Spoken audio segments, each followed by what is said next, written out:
El país está hoy en una situación sumamente interesante y muy importante de cara a su institucionalidad, porque el presidente de la República, Luis Abinader, ha vuelto a convocar al Consejo Nacional de la Magistratura para la evaluación de nada más y nada menos que 11 jueces del Pleno de la Suprema Corte de Justicia.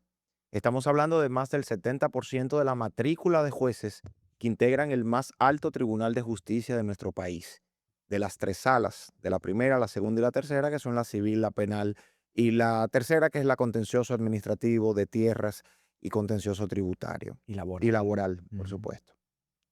Esta convocatoria marca un momento importante, no solo por la cantidad de jueces que están llamados a ser evaluados y eventualmente sustituidos, sino porque ya Luis Abinader se ha constituido en el presidente de la República y presidente del Consejo Nacional de la Magistratura, que más veces ha convocado al Consejo Nacional de la Magistratura y para cuando termine su mandato, que sería su segundo mandato en el 2028, habrá nombrado a la totalidad de los jueces de las tres altas cortes del país, del Tribunal Constitucional, del Tribunal Superior Electoral y de la Suprema Corte de Justicia, además de la Procuradora General de la República o en su momento el Procurador General de la República.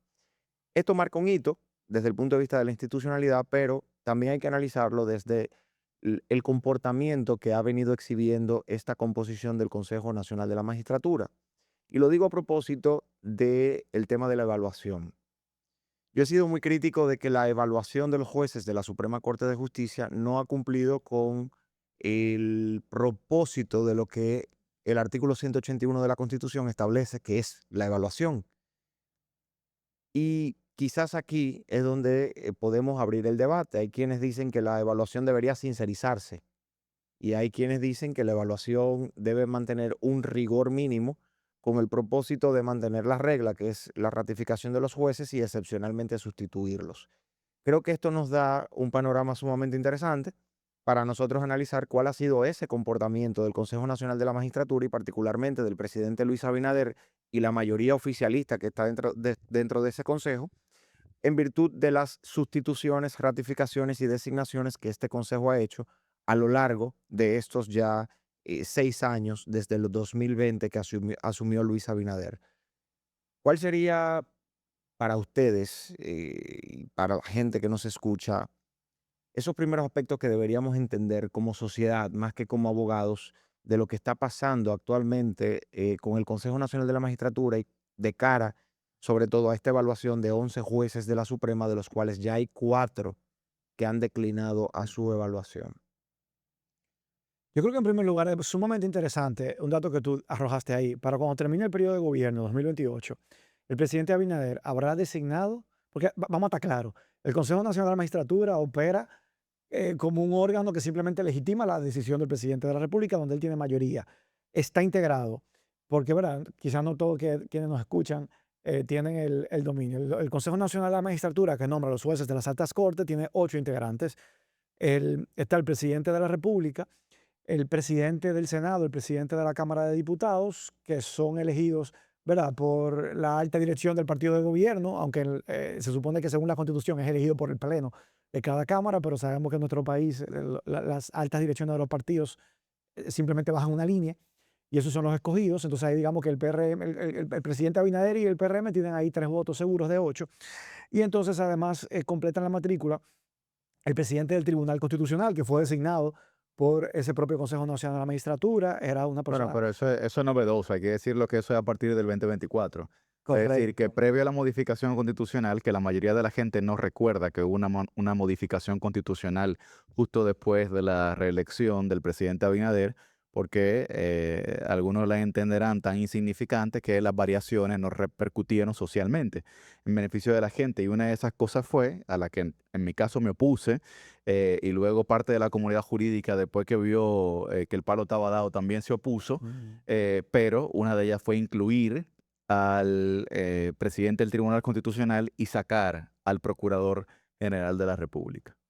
Exacto. Entonces, a partir del 2024, forma parte de este Consejo Nacional de la Magistratura el presidente del Tribunal Constitucional y lo completan el presidente de la Suprema Corte de Justicia y otro magistrado del Pleno de la Suprema, elegido por sus pares, y un diputado de la segunda mayoría que integra la Cámara de Diputados, o sea que debe ser un diputado de oposición, en este caso es Tobías Crespo, está ocupando esa función, y aprovechen para ver la entrevista que le hicimos a Tobías Crespo aquí en SBS, y un senador de la oposición, que en este caso lo conforma Omar Fernández, de la segunda mayoría en el Senado, en este caso es la Fuerza del Pueblo. Un pequeño paréntesis, José. Ese tema de la integración ya de por sí viene trayendo un problema importante de institucionalidad, como bien señalaba Yuri, porque la oposición a que primero, el diseño original del 2010 integraba al procurador bajo una lógica. Se hablaba de darle mayor poder al presidente, pero es un tema de equilibrio institucional. Vamos a ver, eran Pero dos. ese no es el diseño original. El diseño original del Consejo Nacional de Magistratura del No, 94. yo digo de la El Constitución de- del 2010. ya. De la Porque Constitución el del Consejo nace en el 2010 94. Este nace, consejo. nace con la reforma constitucional del 94, Todo esto por Peña Gómez. pero con la Y reforma del consensuada con Peña Nieto, 2010,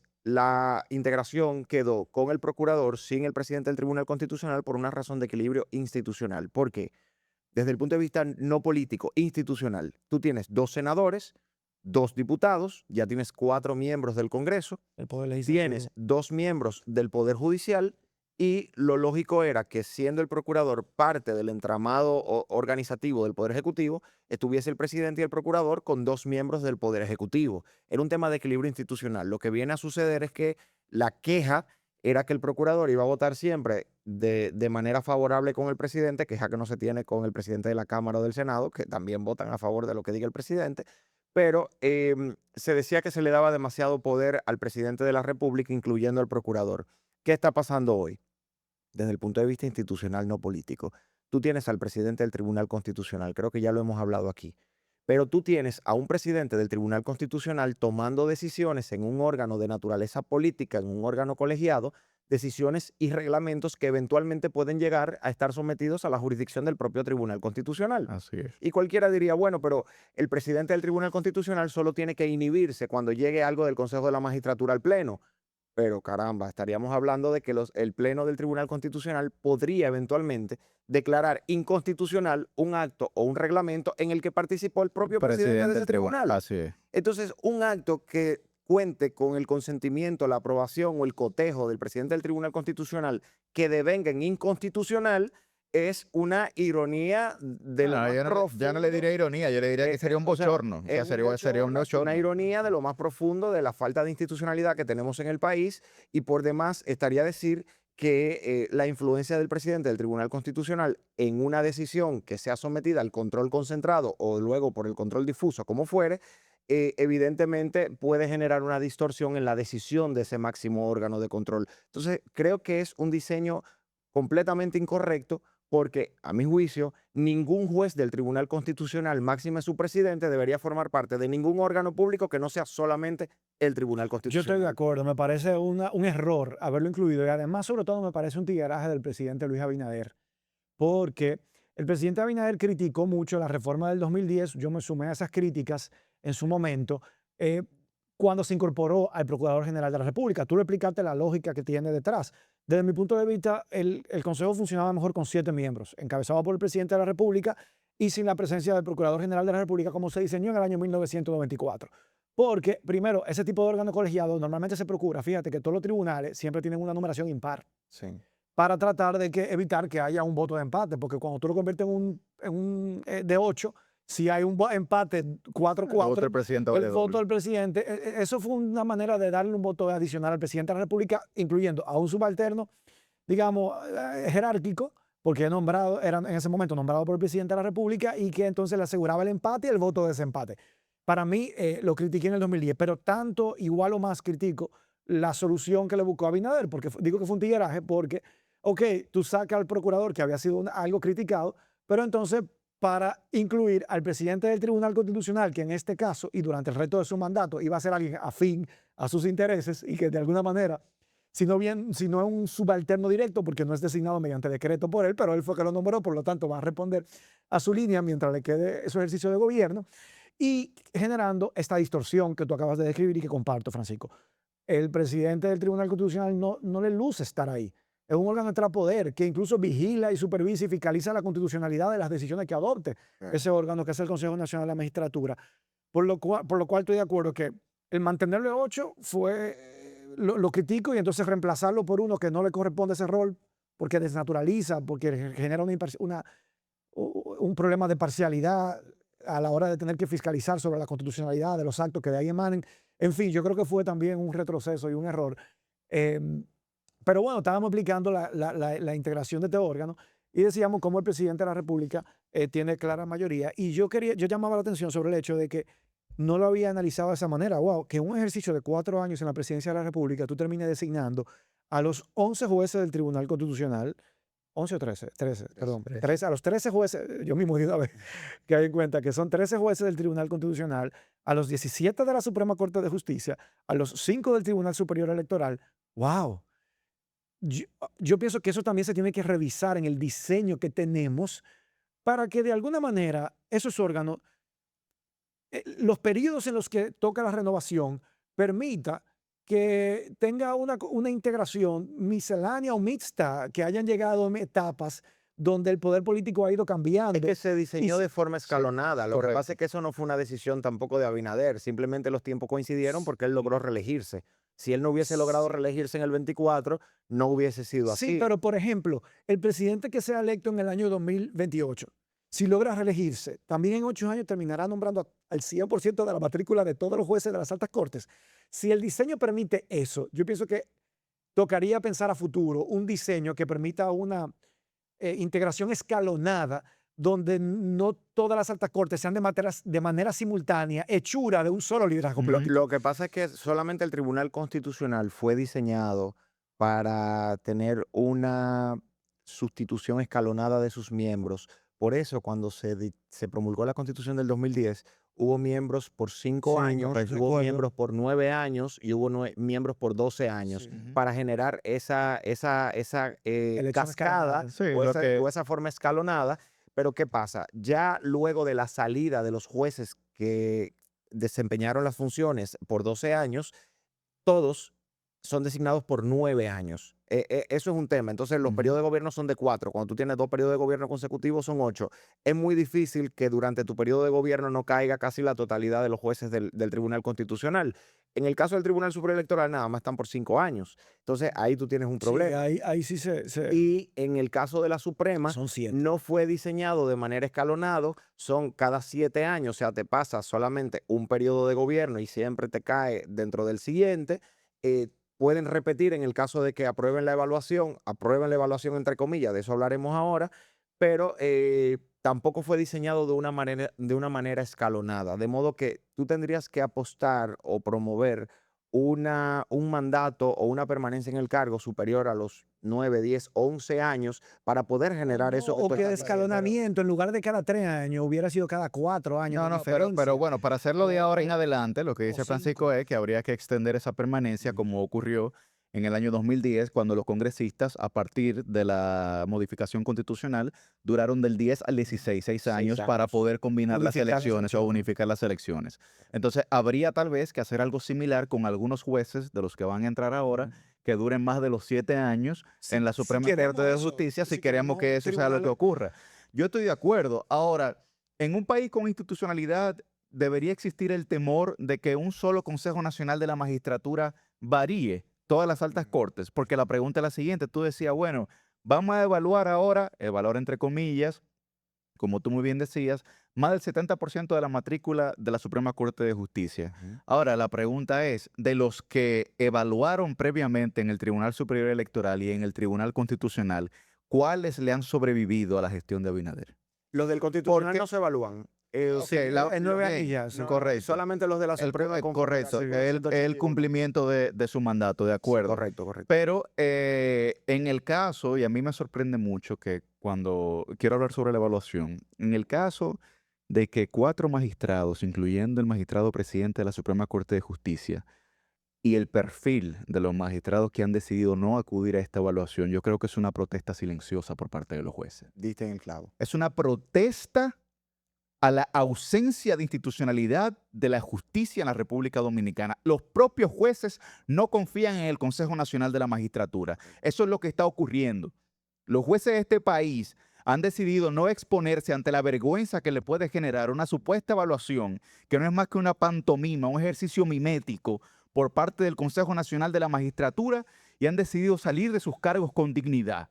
Y cuando usted ve los nombres de esos jueces, que están decidiendo no acudir a esa evaluación y la hoja de vida que tienen, usted dice, bueno, que hay un problema, porque tienen toda la posibilidad de repetir como magistrado. Lo que pasa es que hay una distorsión extraordinaria sobre el concepto de evaluación y por eso nosotros, desde que comenzamos, lo tenemos entre comillas, porque este Consejo Nacional de la Magistratura, encabezado por el presidente Luis Abinader, ha decidido desatender completamente la institucionalidad en cuanto a las altas cortes y sobre todo a la Suprema Corte de Justicia. Y, Desacuerdo contigo, no desatender, a mi juicio, ajá, inclinar a sus intereses políticos, bueno, o sea, generar un bueno, mecanismo acomodaticio si tú a lo inclinas tu que- interés a lo que el político, presidente de desatiende la República- institucionalidad. a lo que el presidente de la República y Antoliano Peralta, como ministro de Justicia, antes como consultor jurídico, que se mantiene siendo el colaborador y apoyador ahí y el apoyo, no el apoyador, el apoyo del Consejo Nacional de la Magistratura por parte del Poder Ejecutivo, a pesar de que ya no es consultor jurídico, han diseñado en función de lo que prospectivamente ellos esperan de las altas cortes, Sí. como figuras políticas. Así es. Y eso es grave, lo que tú denuncias es grave, porque tú hablas del presidente de la Suprema Corte de Justicia, con justa razón, Yuri, y mencionas la hoja de vida, la hoja profesional de los 4 magistrados que los llamo por su nombre. Está el presidente Luis Henry Molina, la magistrada María Garavito, la magistrada Nancy Salcedo y el magistrado Manuel Ramón Herrera Carbucia. ¿Quiénes son, aparte del presidente, los otros 3 magistrados? Bueno, Nancy Salcedo es magistrada de la Sala Penal de la Suprema Corte de Justicia y es la coordinadora de la unidad de género de la Suprema Corte de Justicia, pero además es la secretaria del Consejo Nacional de la Correcto. Magistratura. Correcto. O sea que ella ha visto desde Desde adentro, cómo así funcionan es. esas ¿Cómo evaluaciones. se Está funcionando esas Pero eso evaluaciones debería haber- y cuál ha sido el comportamiento de este Consejo Nacional de la Magistratura, en el cual, por supuesto, no hay un equilibrio porque la oposición está en franca minoría. La magistrada María Garavito, una de las voces más respetadas en la judicatura en materia de derecho penal, también magistrada de la segunda sala de la Suprema Corte de Justicia, de la Sala Penal. Pero el magistrado Manuel Ramón Herrera con la Carbucia, magistrada de Garavito, vi a otro colega nuestro abogado decir que ella fue la que acogió la solicitud de allanamiento de Wilson Camacho. eso fue el doctor la- Julio Curi. El doctor Julio Curi dijo que la magistrada de Garavito acogió la extravagante solicitud de allanamiento de Wilson Camacho a la Cámara de Cuentas. Está bien, pero bueno, si queremos medirla solo Pero por eso, no medirla por eso, no. Que ni siquiera habiendo hecho eso. bien, pero no dejemos fuera al magistrado Manuel Ramón le Herrera valió. Carbucia. Un jurista. La voz, una de las voces más autorizadas, uno de los juristas mejor formados y de mayor trayectoria en materia laboral, de derecho laboral en la Eso es así. República Dominicana, Así y es. que además ostenta la Eso es así. calidad de presidente de la tercera sala de la Suprema y de primer De primer sustituto suplente, del, sí, del sí, presidente. sustituto, sí. O sea, si usáramos el término vicepresidente, él sería el vicepresidente de la Suprema y tanto el vicepresidente de la Suprema como el presidente, y la secretaria del Consejo y una jueza importantísima de la segunda sala han declinado a su evaluación. Y eso no denota menos que lo que tú señalas, Yuri, falta de confianza en los parámetros institucionales que deben ser utilizados y en el propósito que debe ser llevado a través de las evaluaciones de los jueces de la Suprema Corte de Justicia conforme a la Constitución Dominicana. Claro. Que nadie vaya a exponerse. Claro, ¿no? ante- Y le voy a decir algo. ante un Aunque a usted no le teatro. guste, nadie se vaya a poner después de lo que pasó ahí, doña Miriam Germán Brito. O sea, yo creo que ese fue el caso, que no fue este Consejo Nacional de la Magistratura, que fue en el gobierno anterior, pero fue el caso más bochornoso de un juez de carrera presentarse una evaluación ante un Consejo Nacional de la Magistratura. Yo creo que fue tan bochornoso que la convirtió 1 año, 2 años después en Procuradora General de la República, Bueno, y que cayó preso Jan Alain. que generó unos altos niveles de indignación colectiva y popular por la manera burda en la que eso se hizo. Y yo creo que en ese espejo también se pueden estar viendo algunos magistrados de la Suprema Corte de Justicia, porque usted puede tener sus desacuerdos o contradicciones con la magistrada Miriam Germán, pero en ese momento gozaba de una trayectoria dilatada de varias décadas dentro del Poder Judicial, que había pasado por en diferentes gestiones de gobierno. No, y nada con- puede justificar la descalificación personal hacia nadie, José Horacio. O sea que Exactamente. Entonces, yo creo que eso marcó un precedente nefasto y ahora se está replicando de manera muy burda, como ustedes lo están diciendo, lo suscribo, en el sentido de que no hay confianza que este Consejo Nacional de Magistratura tenga un criterio ni ni mínimamente objetivo a la hora de hablar de evaluar el trabajo que han hecho cada uno de esos magistrados en su rol, en su paso por la Suprema Corte de Justicia. Yo quiero decir que eso no siempre fue así. También ese tema de las evaluaciones que genera estos problemas que estamos describiendo de cada 7 años, también fue un tema que surge con la Constitución del 2010, porque en el 94, cuando se hace la más importante reforma al Poder Judicial de las últimas décadas, eh, se estableció la inamovilidad de los jueces de la Suprema Corte de Justicia, Inicia la primera ola de que reforma. inició esa primera ola de Ujú. reforma, que se instala la carrera judicial como método de ascenso y el escalafón dentro del Poder Judicial, y la carrera iniciando por jueces de paz, después de un proceso de formación, escalando a primera instancia y jueces de corte de apelación. Y yo creo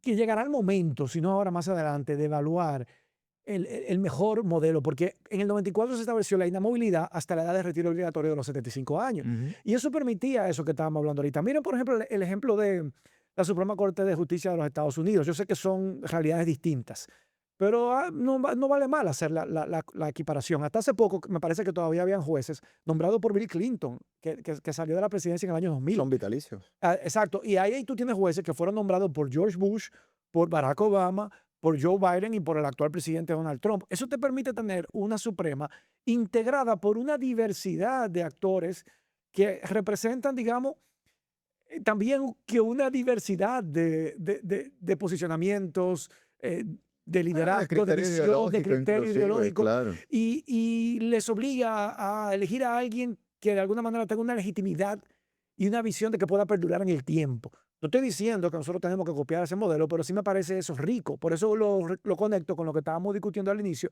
de qué diseño se puede hacer, de que hayan escalonamientos que permitan una composición más plural. Yo creo que eso fortalece los estamentos judiciales. Y tú no tendrás, porque ahora vamos a tener la justicia de Abinader. A partir de Literal. este cambio del que toca pronto para renovar Es el título del el episodio. Tribunal Constitucional, ya terminará de sellarse la justicia del PRM y la justicia de Luis Abinader.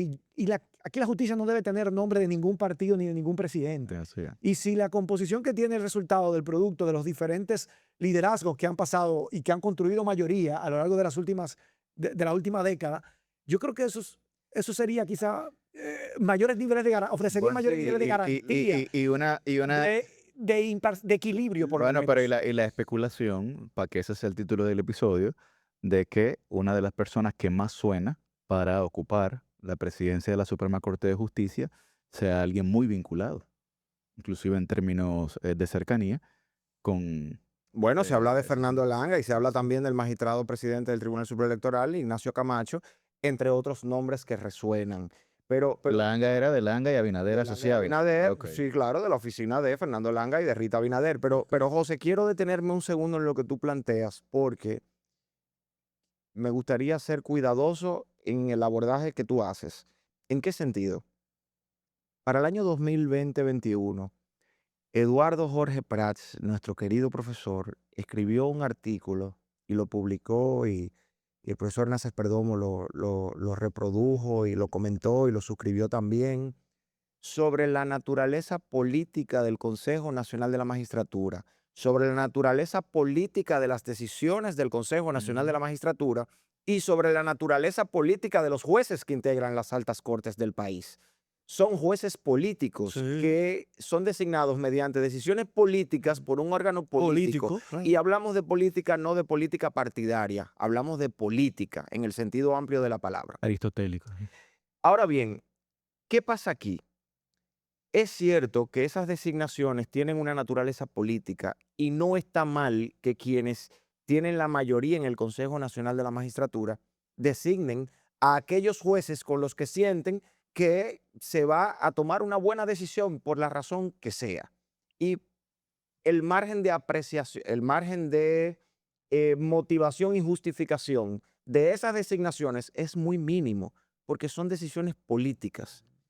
Tienen que cumplir con el mínimo constitucional y con el mínimo legal que está previsto para esas designaciones. Ujú. Pero la motivación es muy mínima, es una decisión altamente discrecional.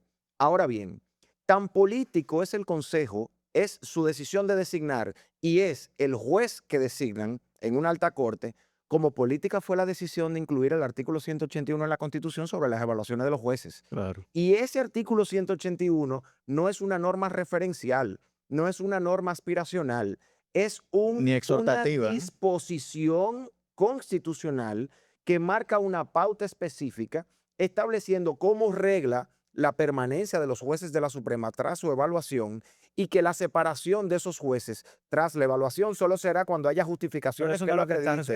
eso no es lo que está sucediendo. Entonces, Eso no es lo que está sucediendo. eso no es lo que está sucediendo. Ujú. Ciertamente es un órgano político, claro que las decisiones son políticas. Ahora, cuando usted va a apartar a un magistrado de su cargo luego de una evaluación, usted tiene que cumplir con unos parámetros constitucionales mínimos, tendentes siempre a entender que la ratificación de ese magistrado es la regla y la excepción es la separación. Y Por para varias separar ahí, sí, razones. contrario como tú Porque- decías, que ahí ya sí se va la discrecionalidad. Porque Si ahí tú vas a además separar, tú tienes que justificar Tienes que por qué no motivar pasa el la acto, evaluación. tienes que Exacto. motivar el acto, sobre todo Contrario a una porque designación. si no estarías vulnerando el principio de independencia judicial. ¿Y qué Ujú. ejemplos tenemos a propósito de lo que tú Sí, sí, mencionas sí, sí, de la estamos de acuerdo. magistrada Miriam? Lo de la magistrada Miriam fue un golpe duro a la institucionalidad y a la independencia judicial, pero sobre todo al honor, al buen nombre y a la trayectoria de esa magistrada por parte de un miembro del Consejo. Pero esa no es la experiencia más reciente. Experiencias más recientes tenemos en la separación del cargo de los magistrados Alexis Reed, Pilar Ujú. Jiménez y Moisés Ferrer, Correcto. que este Consejo Nacional de la Magistratura separó de sus cargos. Qué bueno recordar. Y a mí me parece tan extraño, y voy a hablar ahora de mi profesor Napoleón Esteves Lavandier, presidente del Tribunal Constitucional y miembro del Consejo Nacional de la Magistratura, que el magistrado en su momento de la Suprema, de la primera sala de la Suprema, Napoleón Esteves, tuviera los méritos suficientes, que no dudo que los tuvieras y ratifico que los tiene, para ser presidente del Tribunal Constitucional, pero la magistrada Pilar Jiménez, presidenta de la misma sala a la que él pertenecía, no tuviera los méritos para permanecer en la Suprema Corte de Justicia cuando ahí las decisiones no son individuales sino colegiadas. Me parece sumamente extraño. Me parece que es una decisión que es carente de toda motivación y de toda razonabilidad. Ahora bien, hay un caso aún más reciente. Los jueces del Tribunal Superior Electoral Ujú. no se evalúan. Ellos pueden aplicar para repetir en el cargo al vencimiento de su periodo. Esto no es una evaluación, pero al momento de decidir si permanecen o no, si repiten o no, o si hay que poner a otra persona, Ujú. hay criterios objetivos que hay que evaluar también. Entonces, este Consejo Nacional de la Magistratura decidió en la última evaluación para el Tribunal Superior Electoral separar a las magistradas Rosa García y Hermenegilda Fonder y dejar al presidente y a los otros dos magistrados. ¿Sobre qué criterio puede el Consejo Nacional de la Magistratura tomar una decisión como esta en la que en un órgano colegiado, donde todas las decisiones son colegiadas, decida ratificar a 3 magistrados, incluyendo al presidente, que tiene una labor mucho más delicada por los temas administrativos, presupuestarios, financieros, recursos humanos y todo lo demás, y excluir a 2 magistradas que no sea por votos disidentes o por oposiciones que ellas tuvieron en sus sentencias a intereses del propio partido de gobierno? Entonces, no estamos en una situación muy Te digo el criterio. plausible.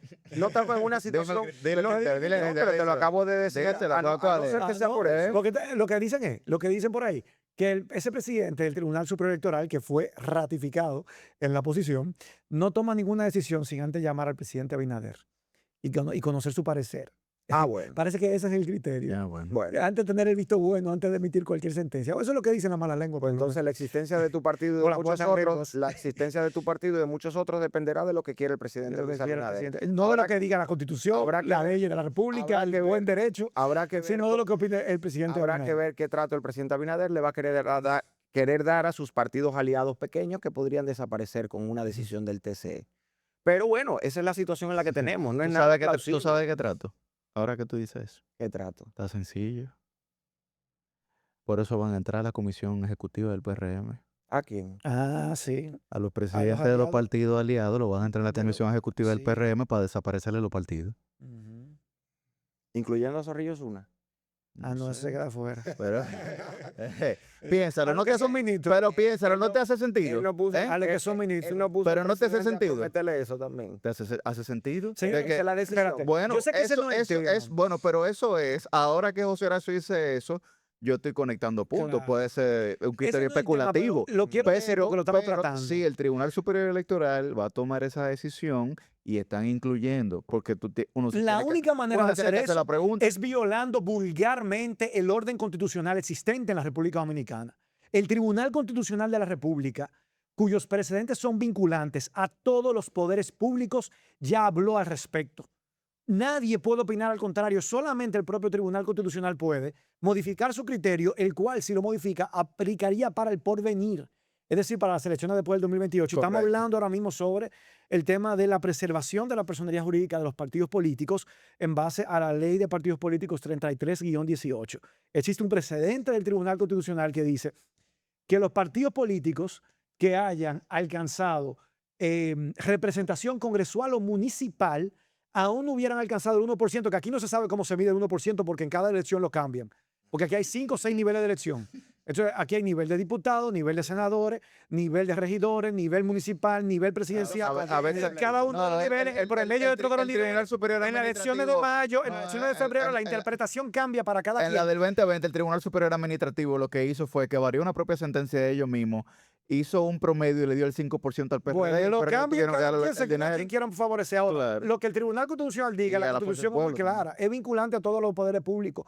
Y en el 2021, por sentencia, el tribunal ya estableció que partido que haya obtenido representación congresual o municipal preserva su personalidad jurídica independientemente del cálculo del 1%.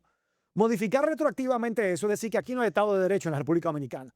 Es que aquí nosotros la Constitución la podemos tirar al zafacón, quemarla en una hoguera, y aquí simplemente nos regimos por lo que opina el presidente de la República, que es el único criterio que vale. No vale Constitución, no vale ley, no valen principios jurídicos. Eso es lo que vale para el presidente del Tribunal Superior Electoral decidir sus sentencias. Entonces cerremos este país. La Que aquí no hay realidad- Estado de Derecho, la ni hay realidad- seguridad jurídica para nadie. La realidad es que el estado actual de las cosas en materia de institucionalidad y de Estado de Derecho Grave. aquí y de sistema de justicia en cierta medida, aunque algunas cosas han mejorado, es verdaderamente preocupante, sobre todo. Preocupante, no, Porque- es vergonzoso. Y es Es preocupante, Yuri. Desde el punto de vista político es vergonzoso. Desde el punto de vista social es preocupante. ¿Por qué? Porque por más que se ha llenado el discurso del presidente de palabras buscando el fortalecimiento de la independencia de los poderes públicos de rango constitucional y de la independencia de la justicia y de la independencia del Ministerio Público, la realidad que está pasando aquí, Yuri y José Horacio, en este país, es que cada vez más todo depende de lo que diga y quiera el Poder Ejecutivo. Lo hemos visto en el Congreso, ahí no hay ninguna ley que pase, no hay ninguna ley que haya pasado en los últimos 6 años que no sea la que el Poder Ejecutivo tiene un interés particular de que pase. Punto. Todo lo demás se queda durmiendo el sueño eterno. Ahí no hay manera de que salga algo que no quiera el Poder Ejecutivo. Dirán algunos, eso siempre ha sido así. No es cierto.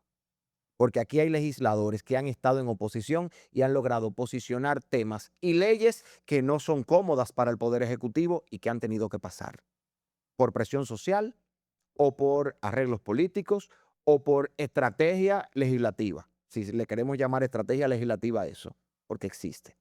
Pero aquí hay legisladores que han logrado eso. Pero ahora no. Ahora lo que tenemos es un Congreso completamente sometido a la voluntad del Ejecutivo. Tenemos órganos extrapoder que no hacen nada que pueda generarle una molestia al presidente y a su entorno. Porque a veces hablamos solo del presidente, pero en el entorno del presidente hay unos caracteres. Miren, hay unos seres orgánicos que circulan y pululan en esos pasillos del Palacio Nacional que hay cuidado de usted molestarlo con un tema. Que no solamente llaman, también ejercen su presión. Y lo digo frontalmente. No tengo miedo de decirlo, porque a todos de una manera u otra nos ha pasado o nos hemos enterado. Ahora bien, en materia de justicia, volviendo con el tema que teníamos, me preocupa el comportamiento que ha venido exhibiendo esta composición del Consejo Nacional de la Magistratura y que ha derivado en que 4 jueces con una simbología importantísima, además de su investidura de la Suprema Corte de Justicia, hayan declinado a evaluarse. Y esto ha sido producto de las experiencias previas recientes que hemos tenido en materia de evaluación. El Consejo Nacional de la Magistratura no está cumpliendo con el mandato institucional que impone la Constitución y las leyes con respecto a los magistrados. Y lo más lamentable de esto, es que es un golpe directo a la independencia judicial y es una forma no tan indirecta, pero no tan visible, de presionar para que los jueces de las altas cortes decidan en función de los intereses del Poder Ejecutivo, de este o del que venga. Y eso es muy peligroso para nuestra democracia. Bueno, Bueno, yo creo que de ese Consejo Nacional de la Magistratura no hay nada bueno que esperar. Sin embargo, si hablo de deseos, me gustaría algún día ver la Suprema Corte de Justicia presidida por un juez de carrera judicial. Yo creo que eso sería un reconocimiento. Ojo, no quiero decir que fuera de la carrera puedan surgir, Acelerado con eso ahora. buenos presidentes. No, pero yo creo que eso sería un reconocimiento a la labor de los jueces. O sea, eso sería un reconocimiento a, a quienes le dedican su vida a la carrera judicial y al servicio público desde el ámbito de la justicia. Y yo creo que hay perfiles que se pueden encontrar en las cortes de apelación del país que podrían reunir las condiciones para presidir, es verdad, ese más alto tribunal del país en la esfera del Poder Judicial. Y eso sería algo, ojo, te digo con esto, no quiere decir que fuera de ahí no pudiera surgir un buen presidente o una buena presidenta. Nunca ha tenido el país una presidenta de la Suprema Corte de De Justicia, ninguna alta corte. de ninguna de las altas cortes, correcto. Pero es un deseo que tengo y que quizás si algún día me toque integrar ese órgano del Consejo Nacional de la Magistratura, promovería o trataría de identificar perfiles dentro de las cortes de apelación que podrían reunir las características, el perfil para presidir ese órgano. Yo creo que sí, que sería un reconocimiento al mérito, porque esos jueces que arrancan su carrera como luego de haber completado el proceso de formación como jueces de paz y que agotan todo ese proceso hasta llegar allí, oye, me le dedican toda su vida a ese servicio público del Poder Judicial, y quienes lo hayan hecho con los méritos, con la capacidad, con la competencia, con la preparación, con los resultados. Yo pienso que ese reconocimiento algún día me gustaría verlo y me gustaría también promoverlo. bueno, yo estaría de acuerdo con José en alguna medida, pero sin olvidar el artículo que tú señalabas del profesor Eduardo Jorge Pras de la naturaleza política que tiene ese órgano, el Consejo Nacional de la Magistratura. Lo que sí es que nosotros no podemos seguir rayando en lo absurdo ni en lo ridículo, porque lo que ha estado haciendo este Consejo Nacional de la Magistratura, yo decía que era vergonzoso. Entonces decía, bueno, políticamente, yo pienso también que socialmente es vergonzoso y preocupante. Los dos adjetivos calificativos le caben, porque un gobierno que se le ha pasado pronunciando sobre la independencia de la justicia, sobre la base de un ministerio público independiente, sin jueces independientes, y hacer esto que está haciendo, me parece más que vergonzoso y me parece más que preocupante para esta sociedad. José Horacio decía, bueno, pero en este país no hay seguridad jurídica. Lo que nosotros nos estamos jugando no es solamente el futuro político de los partidos o de las altas cortes, es también de la inversión económica en la República Dominicana. Porque ¿qué inversionista va a venir aquí a invertir millones de dólares sabiendo cómo se maneja la justicia en este país? Eso es una estocada en el corazón, en la vena aorta, porque al final usted dice, bueno, ok, los políticos siempre van a ser políticos y van a tratar de dividir su poder y ejercer influencia sobre estos organismos. Estamos de acuerdo. Ahora, pasar de eso a eliminar por completo los grados de institucionalidad, que la gente entienda. Cuando hay institucionalidad es porque la institución no depende del individuo o del titular, sino de los procesos. Los trasciende, claro. Los trasciende a los individuos. Entonces, a lo que nosotros apelamos es que nuestras instituciones puedan trascender a los individuos y que haya algún grado de continuidad de Estado que nos permita a nosotros avanzar. Pero el retroceso en el que está la República Dominicana, institucionalmente hablando, es grave. En este momento es grave, más que nunca. Un partido que tiene más del 70% de los congresistas, un partido que tiene todas las altas cortes renovadas, un partido que tiene al Ministerio Público que se le dan todas, lo tienen todo.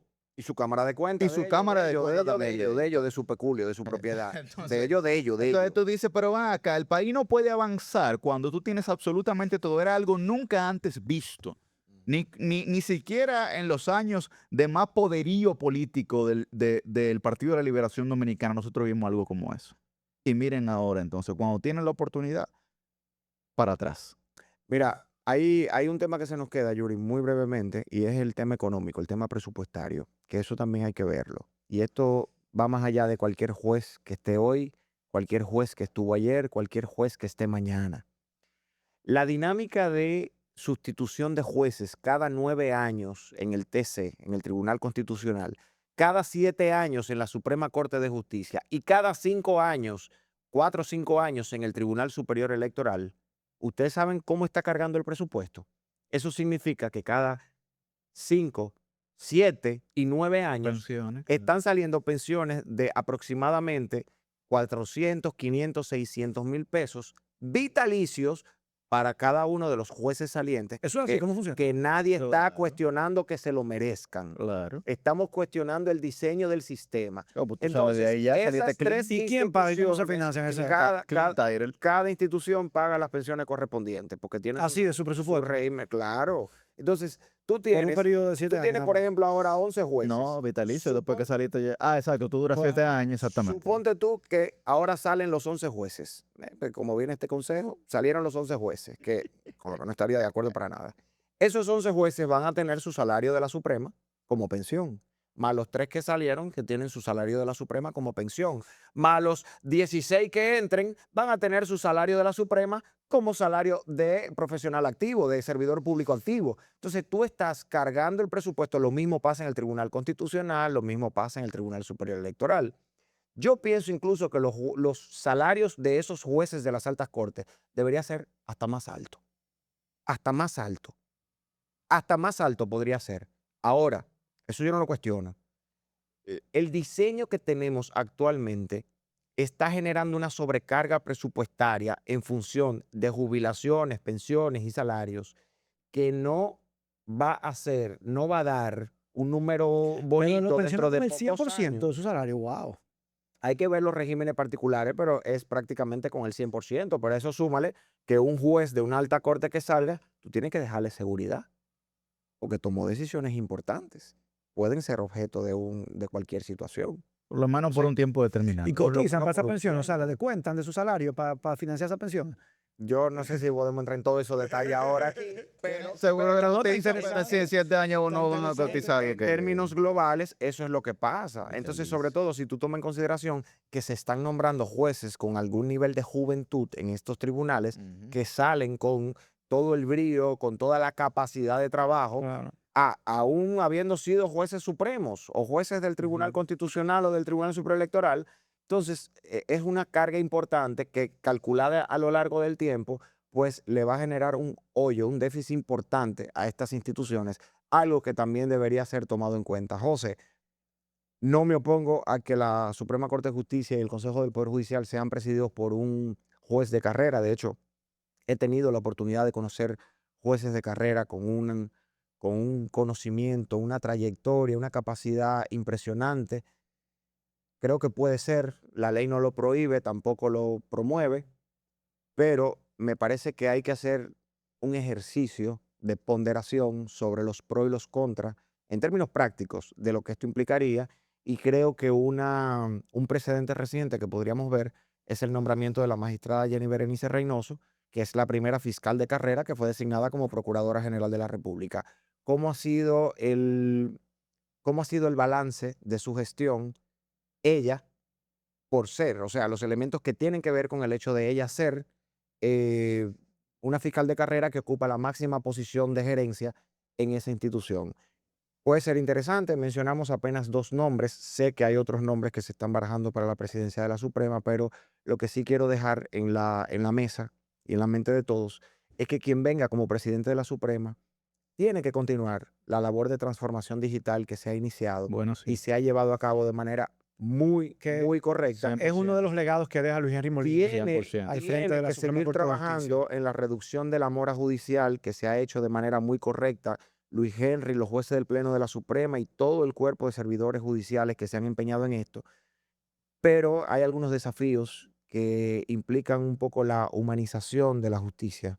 La justicia no son solamente números de expedientes, hay sueños, hay necesidades, hay enfermedades, hay bienes, hay muchas cosas, hay vidas detrás de esos expedientes. Y yo creo que hay que humanizar un poco la labor del Poder Judicial y sobre todo mejorar la calidad de las condiciones laborales de los jueces y de los servidores judiciales de todo el país. Eso hay que mejorarlo y hay que atenderlo. Todo paso a paso, pero el presidente que venga va a tener que luchar por eso y por el presupuesto. Bueno, que Dios nos haga reconfesado y si no, que el golpe avise. Recordemos que cuando elegimos también... Parecía aquí- que te iba a hacer como una nota comercial. aquí estamos- Recordemos. que cuando elijamos a quién estamos votando para integrar el Congreso, para integrar para la presidencia de la República, estamos también votando de manera indirecta por la justicia, porque son ellos Es así. que van a terminar a través de decisiones políticas y de órganos políticos, tomando estas decisiones que definirán la suerte del futuro de la justicia dominicana. Nos vemos en el próximo. Pocas veces se diseñan tantas políticas públicas como hoy en día la está diseñando el Tribunal Constitucional y la Suprema Corte de Justicia.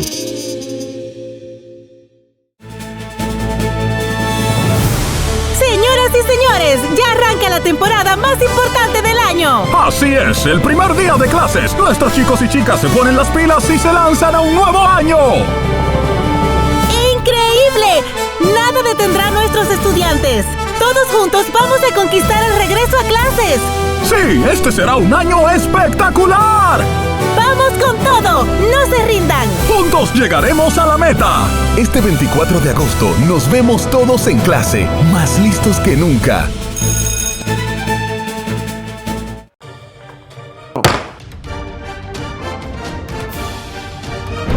La Cámara de Diputados cerró el período legislativo 2025-2026 con resultados extraordinarios en materia legislativa en favor del país.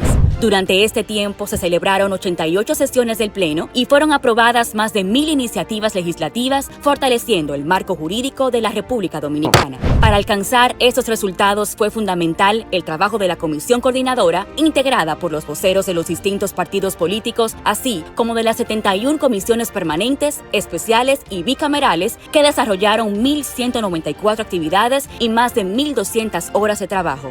En el ámbito administrativo, la institución mantuvo una gestión eficiente, con estados financieros sólidos y con resultados positivos respaldados por la auditoría de la Cámara de Cuentas. Además, fue reconocida con la certificación internacional Great Place to Work, consolidándose como uno de los mejores lugares para trabajar en la República Dominicana. Esos resultados reflejan una Cámara de Diputados moderna, eficiente y comprometida con legislar, fiscalizar y estar siempre al servicio de la nación. Aprobado. Cámara de Diputados de la República Dominicana.